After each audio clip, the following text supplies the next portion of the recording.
Good morning, everyone. My name is Kyle Rabin. I'm a policy analyst with ACE New York. I also serve as Director of Membership Services for the organization. Thank you so much for joining this session this morning. As you probably know from what you're seeing on the screen, we're going to discuss New York's new siting process for major renewable energy facilities and the state's new real property tax appraisal methodology for assessing wind and solar projects. Through New York's ambitious nation-leading Climate Leadership and Community Protection Act and its strong leadership, the state has grown to become a clean energy powerhouse. As you know, large-scale renewable energy projects will play an important role in achieving the state's clean energy and greenhouse emission reduction targets, as well as helping with the state's economic recovery. The state's new siting process and new standardized taxation methodology are crucial to getting these projects built in a timely manner. So let's get started. First, I want to just welcome our four speakers. Before we start with the first round of questions, I just wanted to quickly introduce them. We have Marisa Scavo of Cypress Creek Renewables, Jessica Clammy of Sommer, David Alicea of Sierra Club, and Sarah Brancatella of the New York State Association of Towns. So I greatly appreciate them all joining us this morning. They all have unique expertise on a range of clean energy issues. And I'm excited to be able to have a key discussion with them and dig in more on these two topics. First question will be for Marisa, and I'll just remind each of our speakers that in the course of answering the first question, if you could say a little bit about yourself, your role with your respective organization, company. So for Marisa, we'll start with, if you could provide us with a brief overview of the state's efforts to create a standardized methodology for the taxation of wind and solar projects, and explain why it's so important to get this methodology right. Yeah, thanks so much, Kyle. Hi, everyone. My name is Marisa Scavo. I'm the Associate Director for Development at Cypress Creek Renewables. Cypress Creek is a national solar and energy storage developer and operator. We have been developing projects in New York for about 7 years and have around 65 megawatts in operation currently across 25 projects. I lead our Northeast utility scale development program. We have a separate team that also works on community solar projects in New York. So we have kind of the dual experience in New York working on some of the larger assets as well as some of the smaller 2 to 5 megawatt projects as a part of the community solar program. Next slide. So what is property tax standardization in New York? This past year, or this year, I guess, in March, the Executive Chamber and the New York State Legislature passed as a part of the 2021 budget bill, the Real Property Tax Law 575B. This requires all assessors within the state of New York to use a discounted cash flow model published by the Department of Tax and Finance to assess wind and solar projects greater than 1 megawatt. That model was just published, I think 2 weeks ago, maybe 10 days ago, and it was in consultation with the New York Assessors Association and NYSERDA. And that model is meant to be updated each year based on changes in the industry, different discount rates, different forward energy and capacity prices. But every assessor within the state must use that model to assess what property taxes should be for wind and solar projects, again, above 1 megawatt. Every change that does happen on a year-to-year basis is subject to a 60-day public comment period. So we just went through that for the first issuance of the model. The model that was published is meant for the 2022 assessment year. Next year, around the same time, there will be another draft model published that will be subject to a 60-day comment period. And then the final model published after that public comment period is over will be for the following assessment year. So this This process requires assessors to reassess wind and solar projects every year. It's very different from other kind of land uses that are assessed in the state of New York.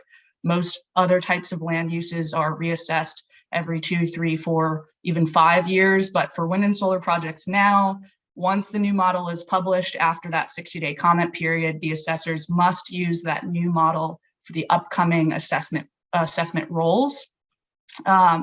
And because of that, if you have an operational project in service, that new model has to be used for the remainder of the operational life for that project. So if you're assessing a project in year 1, then the required operational life is 25 years. If you're assessing a project in year 2, then the required operational life is 24 years, et cetera. And inherently that process implicitly includes the project's depreciation. Discounted cash flow as an assessment methodology is valuing the future cash flows of a project. And of course, as a project ages, gets older, and it gets closer to when the project actually decommissions, that cash flow period gets shorter and shorter. So the process of reassessing every year is meant to implicitly include the project's depreciation. What this model does not do is it does not address energy storage. If you have a wind or solar project that includes an energy storage system as a hybrid component, that hybrid component isn't meant to be included in this assessment, and a standalone storage system as well is not included within this effort. So any storage component needs to be taxed through a separate program. And this model also is limited only to improvement taxes incurred by the construction of the facility. So no commentary on underlying land taxes was included in this effort.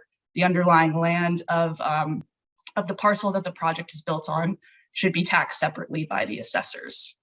So I think it's a little obvious why it's so important to get this right. Property tax liability can be a very important cost operating expense for renewable energy projects. If projects are overtaxed, then projects won't get built. If projects are undertaxed, communities won't feel like they have enough of an incentive to actually approve and want these types of projects in their communities. So it's incredibly important to make sure that this effort is accurately assessing projects and their tax liability.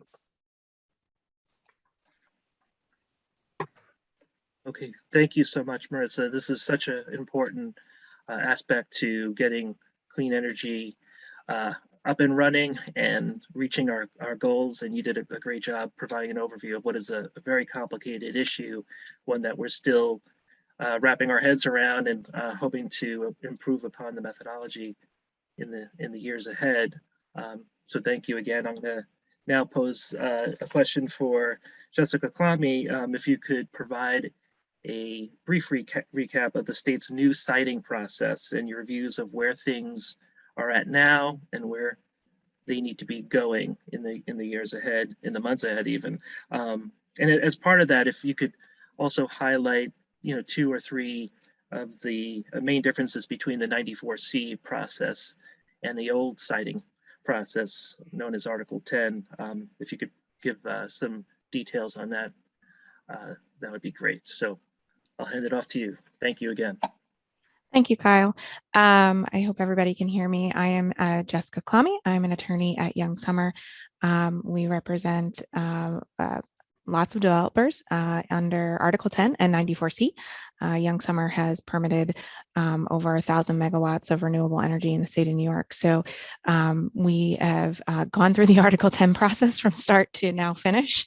We're still finishing up projects, and now we are going through the 94C process.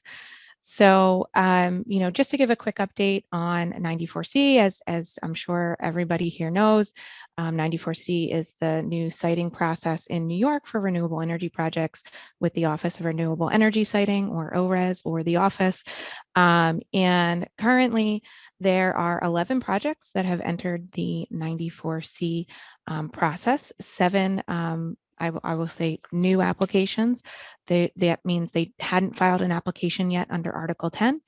and 4 transfer projects that had filed an application under Article 10 transferred over to 94C and are working through that process. So there are 11 total projects currently, with many more on the way.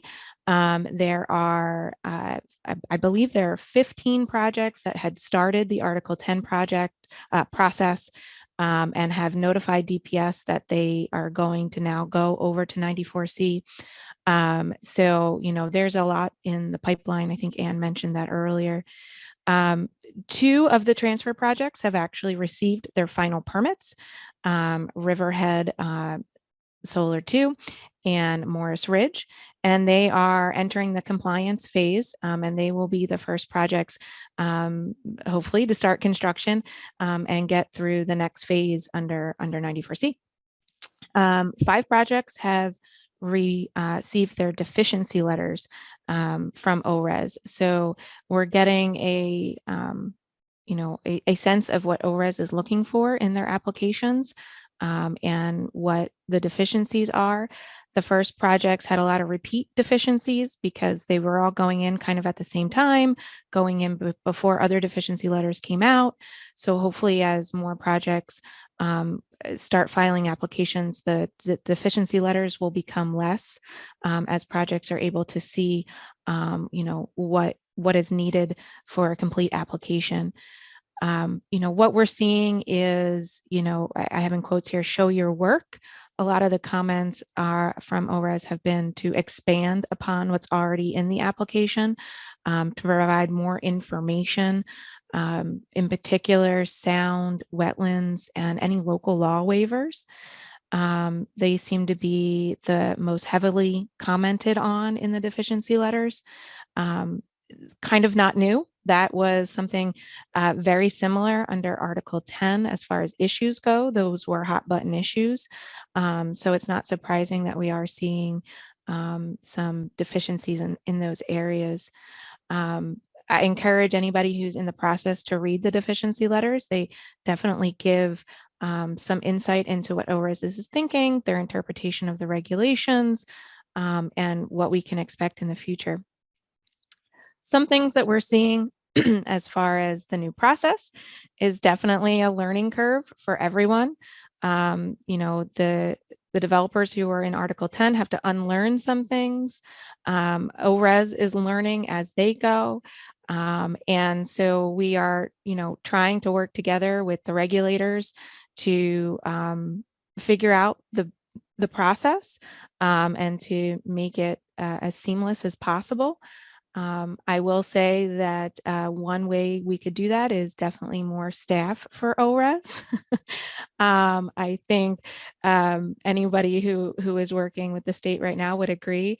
They need more people to be reviewing these projects and to be helping. I think if there are more people and more staff, we can get these projects moving quicker and maybe head off some issues as well, because if the more pre-application meetings we can have, the potential for better applications there are. And so, I think adding staff is definitely a priority for everybody. And, overall, we're seeing that, for the required pre-application consultations, ORES is being very responsive, scheduling these meetings, meeting with the developers, going out for site visits for wetlands, and being as responsive as they can be. But with that said, even though the process has started, ORES is still issuing guidance. So, there's some learning to be had still. Recently, ORES issued new study guidelines for wintering grassland bird surveys. A lot of projects have already completed winter surveys. Projects are adding parcels. They're trying to figure out what they need to do. And, there's a short period of time to do all of that. So, the guidance came out this month and surveys start next month. So, there's definitely still things that everybody's working out, and the process, I think, will continue to smooth out as we go forward. Go to the next slide. So some of the main differences we're seeing between 94C and Article 10 are some of those pre-application procedures and consultations. Under Article 10, there was the PIP process and the PSS process, and that has been replaced by required consultations.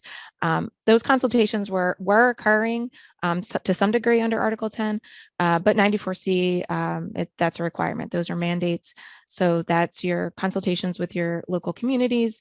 That's your consultations with ORES and DEC on wetlands and streams. That's your consultation with SHPO for cultural. So we're seeing, that seems to be the day-to-day difference for a lot of projects right now, is coordinating all of those consultations, making sure the regulatory required consultations are occurring, checking all of the boxes, and ORES is working hard to turn around. They have regulatory requirements to respond. So they're working hard to turn around JDs for wetlands and streams, habitat determinations, and working with applicants on those things. So we're definitely, that's definitely new for us. The other big thing is certainly the draft permit and the issuance of a draft permit within the process. I think that certainly streamlines things. The uniform standards and conditions helps everybody understand what the process is and what to expect. But going through that process and doing the draft permit is definitely new. It's an improvement in my opinion, and it is, I think, working well. The other main difference is issues determinations. I mean, we saw under Article 10, I think maybe there was one project that didn't have hearings, and that may have more to do with just how many projects had come before it that needed hearings. So we were able to whittle down. There was no opposition in that particular project. But under Article 10, I mean, there were hearings and a lot of hearings. So the threshold for needing hearings under 94C is different than it was in Article 10. So there needs to be a substantive and significant issue for there to be an issue under 94C and for hearings to be needed. There was the first hearings ever in 94C this week. So we'll get a little glimpse possibly on how that whole process will work now. So, to be determined, but, the permits that have been issued did not have hearings, did not have any issues for hearings. So that was a definite difference between the two processes. And then finally, I have compliance question mark here because we don't know yet. No project has gone into compliance under 94C. The first projects are going to be going into compliance. One of the big differences we potentially foresee between the two processes is when notices to proceed are issued, how the notices to proceed are issued, how compliance filings are approved. Under Article 10, compliance filings were approved by either the citing board or commission, depending on where you were in the process. And so that seems to be a very big difference. We are not on a schedule with the citing board or commission. It's just under ORES. So that is exciting because hopefully that means we can get through the process a little bit quicker. But at the same time, we'll see how that whole process unfolds. And then, we'll see what projects have to do in order to get their limited notices to proceed and their notice to proceed. I think that there's a process that's already been started under Article 10 that maybe some developers are used to or has, quite frankly, been working very well for some instances, and in some ways not so much, but in other ways it has been working. And I know that a lot of the same staff people will be working with ORES that we're working with DPS. So hopefully the good working relationship continues and compliance can be a smooth process. But those are the big main differences, and hopefully I didn't go over my time and I didn't talk too fast. Yeah, that was great, Jessica. Thank you so much. It was good to have that overview of the differences between the two citing processes. And clearly, there's more to learn about this process since 94C is new. Still some improvements to be made, but those are to be identified, but appreciate that overview. And next, I'm gonna go to David Alicea. Dave, just a reminder to introduce yourself and say a little bit about your affiliation. But the question for you that I'd like to ask is, just getting Sierra Club's views on the status of siting and permitting of wind and solar projects in New York State, and also the importance of community support for these projects. Thank you. Thanks, Kyle. Good morning, everyone. My name is David Alicea. I am Sierra Club's New York lead organizing representative. I live in Wayne County, which is a rural county outside of Rochester. And I've led Sierra Club's efforts to build grassroots and political support for large-scale renewable energy for just over 8 years now.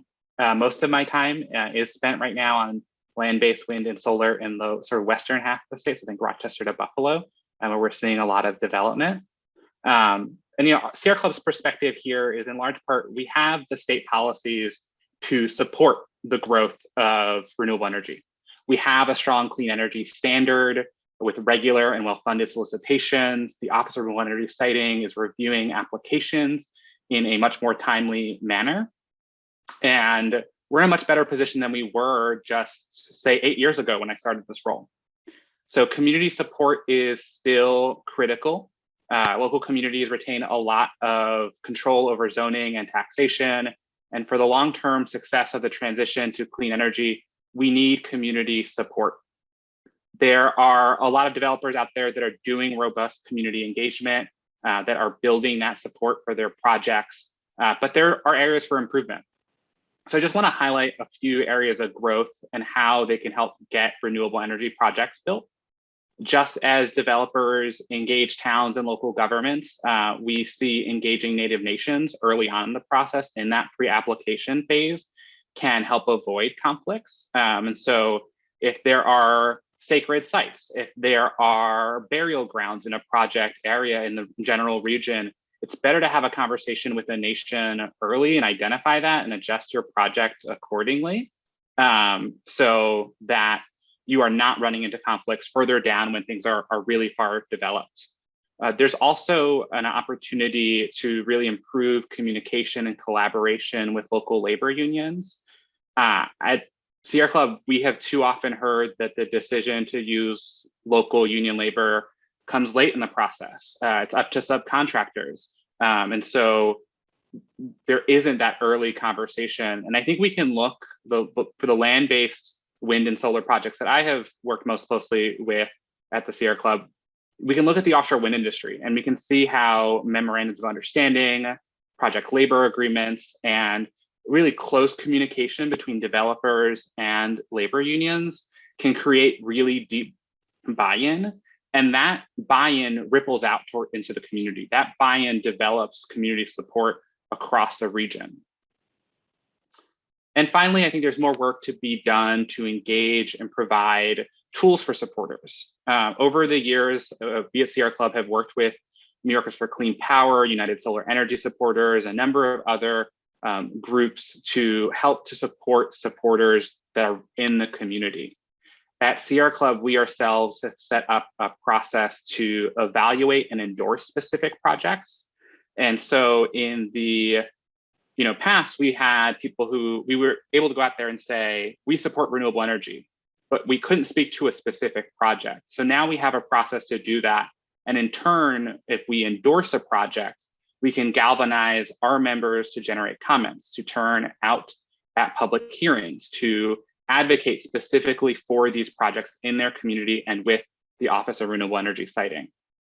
And so for developers, I think they need to be working closely with the nonprofit community to partner with us to help us understand their projects, to help us get to the point where we can support them, and to also link us with the supporters that they identify. In particular, the landowners that they're working with are some of the strongest advocates we have. Landowners are often really well rooted in a community. They have been there sometimes for multiple generations. Their kids are in the same soccer leagues as other people in the town. They like shop at the same supermarket.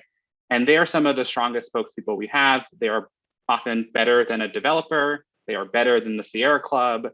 And linking them with organizations like us, like New Yorkers for Clean Power, United Solar Energy Supporters, we can give these landowners the tools to become advocates in their own community, to talk with their friends and neighbors, have the information they need to engage their town boards. And we have done that in some occasions. We've been able to work with those landowners to great success when we do it, but there is more of those linkages that could be done to help get projects over the finish line. And again, all these aspects that I mentioned, there are developers doing the right thing.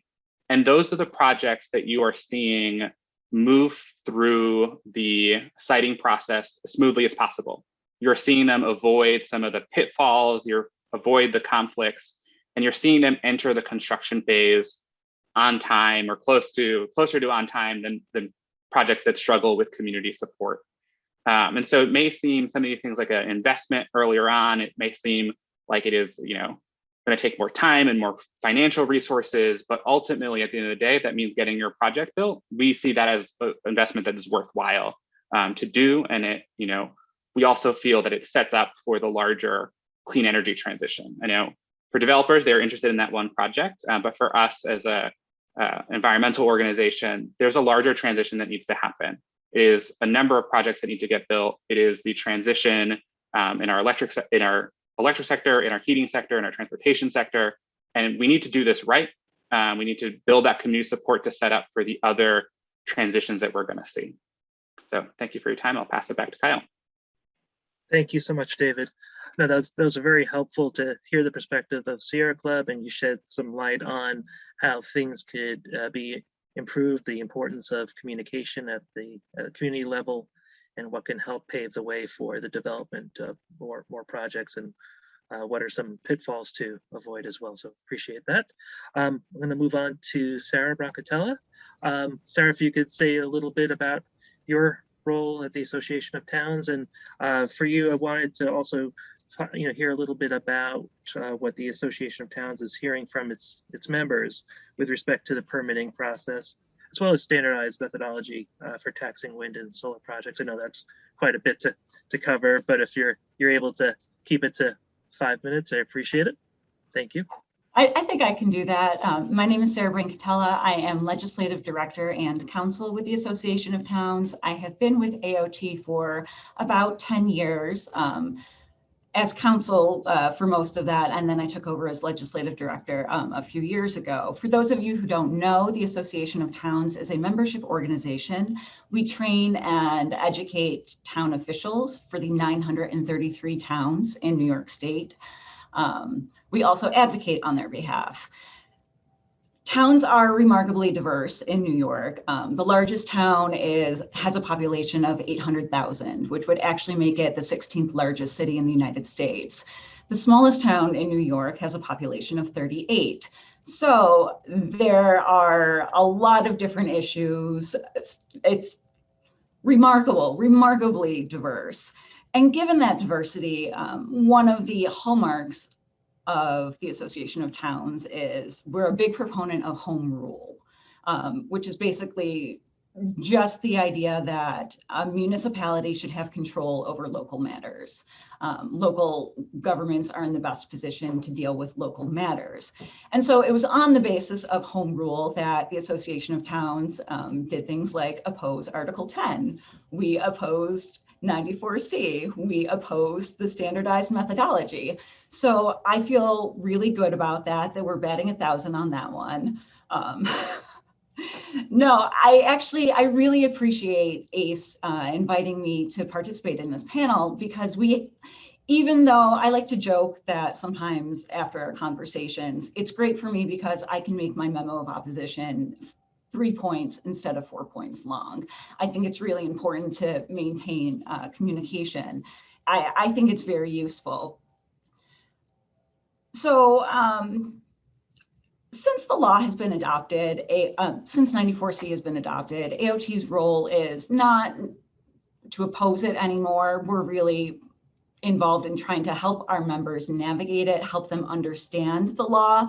They are going to hire their own counsel. They have their own town attorney, but if we can help town board members understand generally what the process is going in, we think that it just makes it smoother for everybody involved. So they're not starting from square one on this, but they are going to have their outside counsel.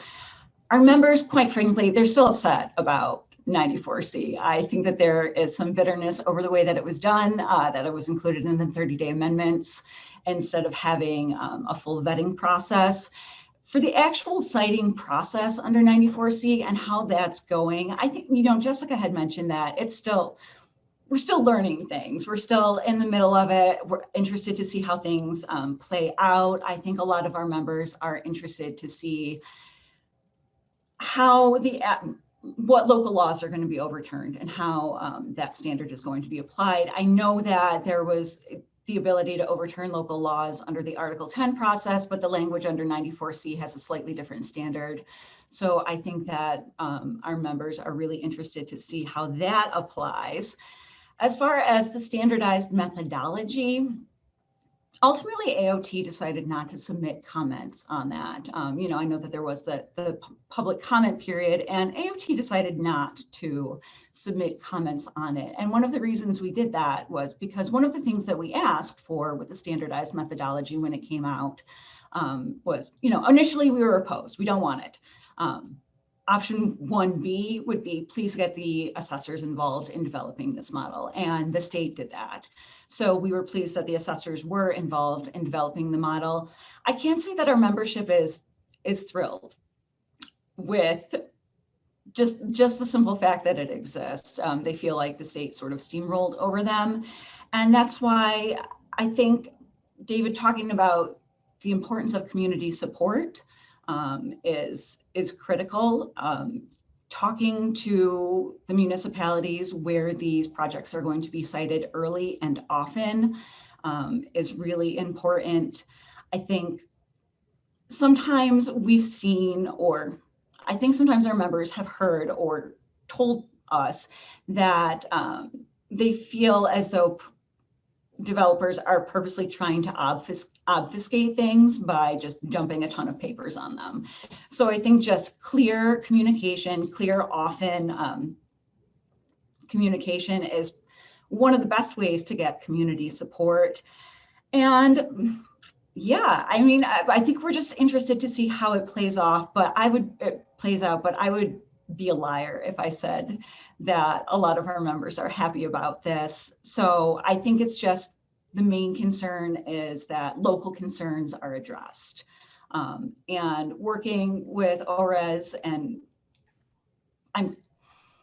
I'm confident that they will. I agree that ORES needs more staffing, and I think that's one of the best ways that local concerns can be heard and addressed is by making sure that there is the staffing available to adequately review these concerns. So that's sort of where we're at right now. But yeah, again, I really appreciate the dialogue because I think it helps everybody in the long run. Yeah, I agree. No, we do too. And I appreciate you sharing the perspective of your organization. And I agree. This is a point that's come up a few times now that staffing for ORES is critical. They need more people, and that could help in terms of addressing various, a range of local community issues, concerns, and helping with the dialogue and moving things forward, improving the process as we go along. But thank you again so much, Sarah. I'm gonna now start with a second round of questions, and you'll have just a few minutes, think 2-3 minutes each, probably let's say 2 minutes each for these questions, because I wanna leave some time to take some questions. We do have a handful of questions from the audience that I'd like to get to, but starting with Marisa again, if you can, briefly say what you see are the main challenges right now in terms of implementing the standardized taxation methodology. What are your hopes and expectations for the methodology in 2022? Sure. Yeah. Thanks, Kyle. So I'll start on the developer side. Though I'll say the majority of the challenges I think Sarah started discussing in the previous question. But on the developer side, it's challenging to have a model that changes every year. How developers finance projects is by trying to lock in future operating expenses, future revenue assumptions, so that when we finance these projects and we go to construction finance lenders or whomever we're trying to get to invest in our projects, there's a level of certainty in what projects are going to cost and what they bring in from an income standpoint. And so having a model that changes every year kind of threatens that level of certainty. I'll say that the hope is to still execute pilot agreements with taxing jurisdictions and with county IDAs. That way, we on the developer side have a certain level of certainty over 15 to 20 years on the amount of taxes we're going to pay, but also taxing jurisdictions have a level of certainty on the amount of taxes they're going to receive as well. The model changing year over year puts a lot of burden on the assessors, and also, questions, it presents questions on the town's end, on the counties, on the school districts, how much taxes they're going to get paid from these projects year over year. So a hope is that this will make the process of negotiating pilots a little bit easier, because there will be one number that, the model spits out, and that's the one that is the benchmark in discussions around pilots. But yeah, it's challenging to have this model that changes every year. On the taxing jurisdiction side, which kind of speaks back to what Sarah was talking about, taxing renewable energy is very complicated and can be very emotional for a lot of communities. These are major infrastructure projects that are being proposed in the hosting municipalities and in the hosting counties, and taxes are what power their economy. So if a taxing jurisdiction believes that a project is getting undertaxed, that's the primary benefit that they're receiving. There's host community agreements and discounts to energy rates that are alternative ways for projects to provide economic benefits to the community. But every time we present to the town in an initial community meeting, taxes is one of their first questions. So, Sarah mentioned this. I've seen it too. It's going to be a huge challenge for taxing jurisdictions to accept this model and have it be, a normal part of their processes as these projects get assessed every year. Trying to be optimistic, I'm hoping that this model eases some tension whenever we've negotiated 487 pilots across different taxing jurisdictions. Sometimes the assessors of each jurisdiction have differing opinions on how projects should get taxed, whether it's the cost-based approach, the income-based approach, what inputs should be used, whether it should just be a blanket pilot policy for the county or for the town, et cetera. And that can cause a lot of tension between the developers and taxing jurisdictions, but also between the taxing jurisdictions themselves. So, hopefully having something that is standardized across the state will ease some of that tension. But, I think that that's going to take a few years to get to that point. The main challenge is going to be actually, initially accepting this as the new process that folks have to go through, and that in a couple of years, maybe taxing jurisdictions will start to see the benefit of standardization. Thank you, Marisa. And Sarah, I want to go back to you. You did start to discuss some of the challenges associated with methodology, but wanted to give you a chance to respond a little bit to what Marisa is saying, and you did hit upon the diversity of the municipalities that are among your members, and maybe you could also speak to the different taxing jurisdictions and what you're seeing on that front. Yeah, so I thought a lot about this question about our members' hope for this model. I think the honest answer would be our members hope that it doesn't exist, but it does exist. It's here. So I guess I hope it works.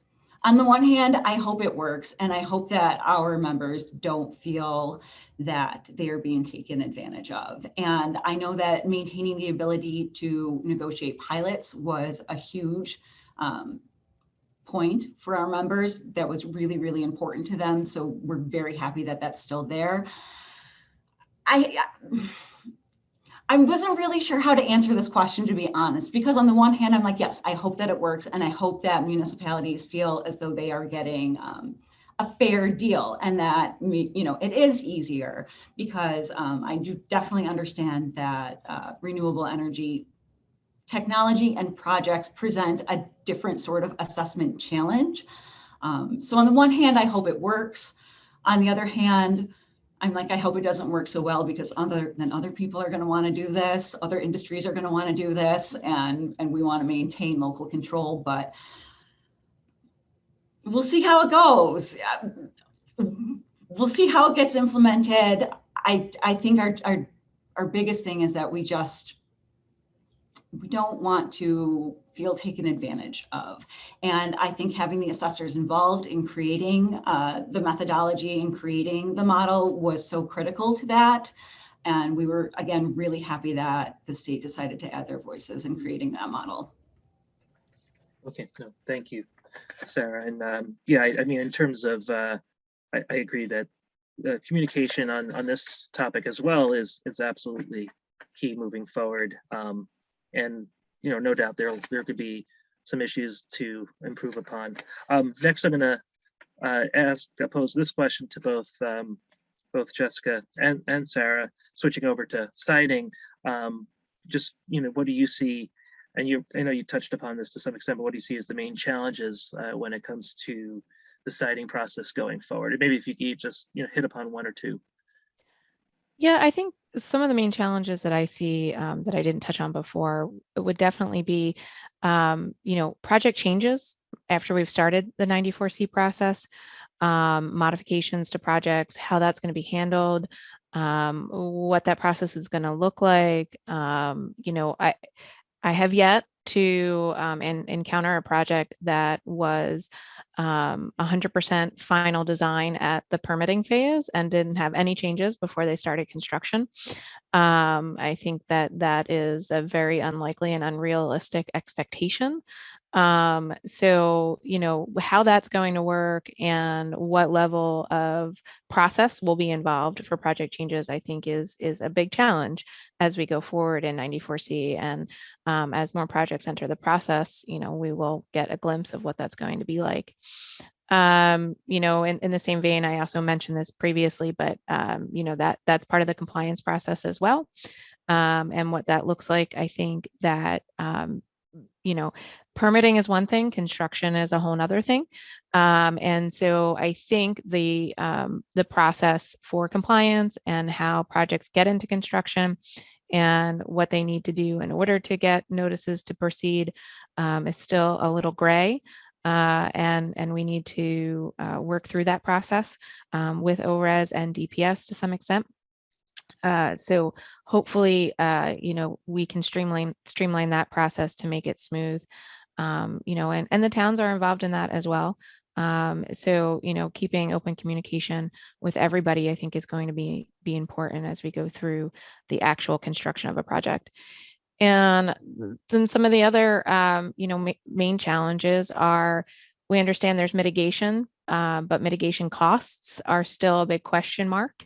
And additional mitigation and additional add-ons as we go through the process, as potential issues may be raised, that's still a big unknown, and what those will, amount to for each project is still undetermined. So that's still a big challenge. Although the process is a little bit more transparent, there's still some question marks and gray areas there. I'll let Sarah take a crack at it as well. Thank you, Jessica. I think right now for towns, the main challenge is time. Obviously, the whole idea behind 94C was to expedite the process, but there's a reason people joke about government moving slowly, and that's because you can't throw a stone without there being a public meeting. And having a hearing and things like that. So I think that time is going to present one of the biggest challenges for local governments, just making sure that we have time to fully understand what the project is, what they're trying to do, what local laws are going to be impacted.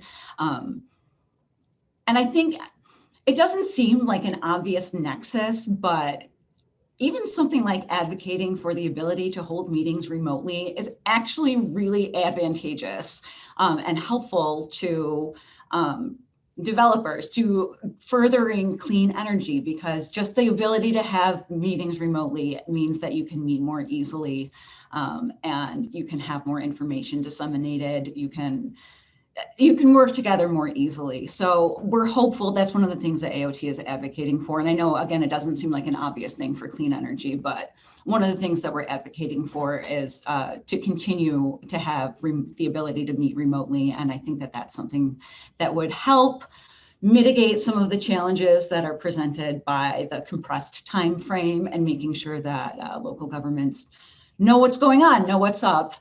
And then just, I think, the other big challenge, the other main challenge as I see it, is just seeing how the process is going to work out and sort of figuring out how the standards are going to be used, what's going to be considered a substantive and significant issue that triggers a hearing, things like that. So just the unknown of a lot of things is probably the biggest challenge for local governments in terms of things like, what's going to trigger a hearing, how is the standard going to apply for overturning local laws and things like that. So speed and unknown. Okay, thank you, Sarah. And I think just one more question. I'll pose this to David before we go to taking some questions from the audience. For David, again, you touched upon this a little bit, but what are your hopes and expectations with respect to the siting process moving forward? Thanks. So I will say we are really excited to see both the speed and the thoroughness of the Office of Renewable Energy siting. I think what we're seeing so far is that speed does not mean sacrificing our strong environmental standards. It does not mean sacrificing appropriate and proper public participation. I think the fact that we have seen some incomplete applications is proof. They are being thorough. They're doing their job. They're looking at these applications closely. As we see more applications submitted to ORES, we are hoping that they have the support from the governor's office and the legislator to fully staff up, to have the staffing and the budget needed to tackle the influx of applications. In particular, we are hoping to see additional staffing to work with Native nations and avoid conflicts in the future, as well as some policy changes to really increase consultation with Native nations. I think that's just one piece where we submitted some comments and nations have spoken up about the process that were not incorporated and could be improved.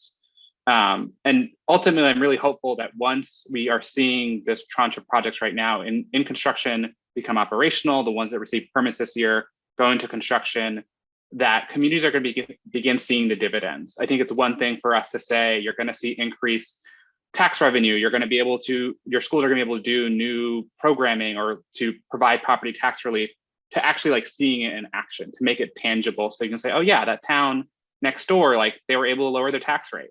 That's going to be, I think, real, and it turns that theoretical promise that we have into reality that will help make the siting of the next tranche of projects much, much easier.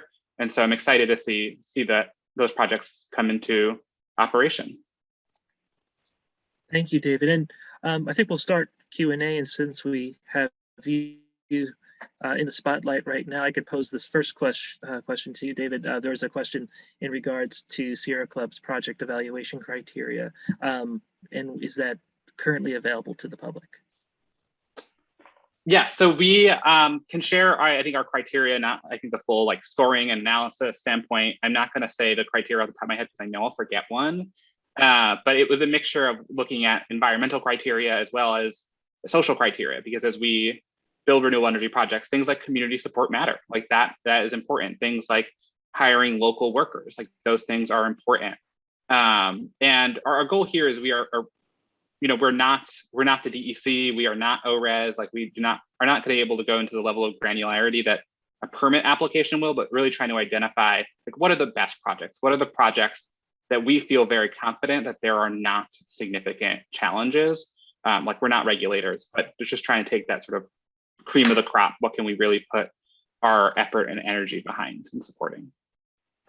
Okay, thank you. And for the, we have a question here that I'm going to direct to Marisa, and I'm going to read it verbatim here, so bear with me. But can you provide some concrete comparisons between a project that decides to deal with local property taxes and work with the municipality's assessor versus negotiating a pilot with often the county IDA, particularly factoring in the legal expenses that IDAs appear to be charging developers to negotiate pilots?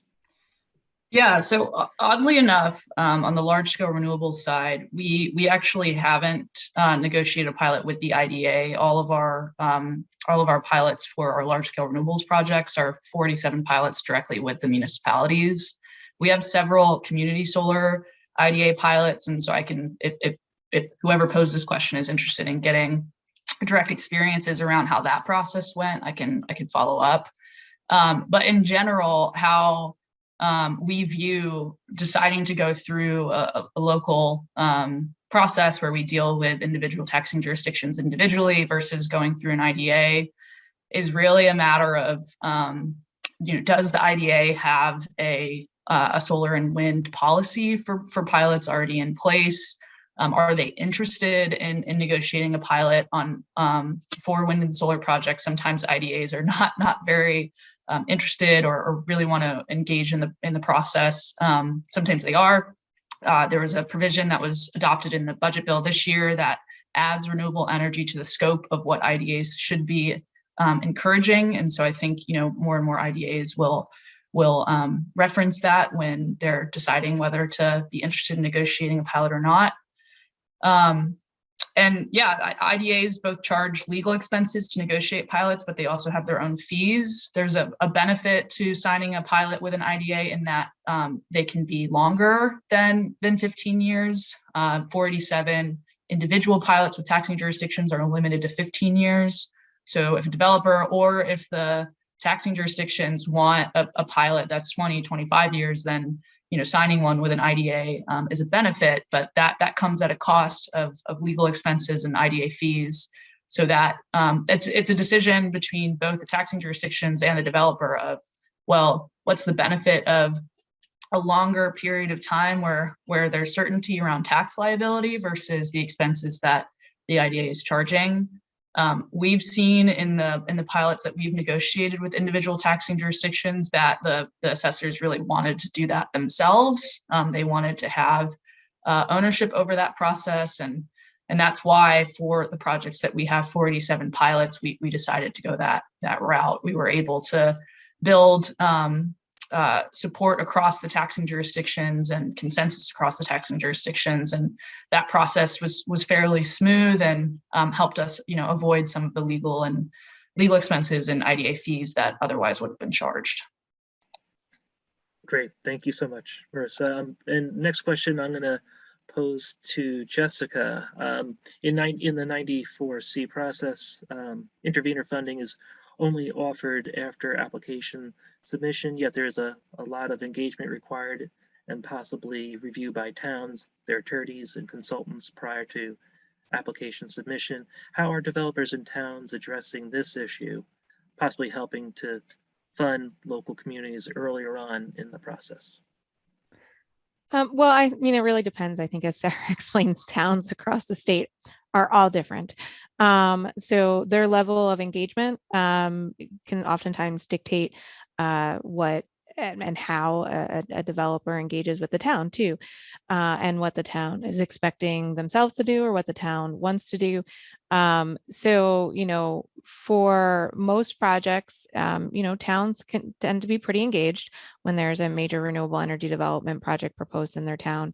And their level of engagement, often dictates whether or not they need to hire outside consultants, hire outside counsel, and incur costs to engage in that process. So we've seen, different ways that developers have helped the towns defer some of those costs, negotiating and engaging with the towns to defer the costs, pay for some of those costs, and there is still intervenor funding at the application phase. And given the new 94C process, we have found that if there aren't issues, that a lot of that money doesn't necessarily get spent. So there's an opportunity to work with the towns there to maybe reimburse some of the money they spent up front, avoiding the issues that could have happened. So there's money well spent there as well. So yeah, we've seen all sorts of different arrangements. Some towns, don't really engage, and there isn't a need. And some towns are really engaged and seek support from the developers and pre-application phase. Thank you, Jessica. And one other question I'll pose to you. There's a question about what project has a hearing this week, if you're able to say a few words. Yeah, I think that's public knowledge. It is the Heritage Wind Project, and it was on avian impacts. Thank you so much. So I know we are now at the end of our session. I just want to take a moment to thank our 4 speakers. Greatly appreciate you sharing your expertise and thoughts with us today and participating in this important discussion. As everyone knows, the siting process and the standardized methodology for taxation are critical issues to getting large-scale renewable projects built in New York State and for us achieving our climate goals, our clean energy goals. And I just wanted to thank you all again. And I'll just say quickly that for those now who, to get back to the main conference, you should see in the chat, there'll be a link to get you over to the main conference. So thank you again for attending this session, and thank you again to our speakers.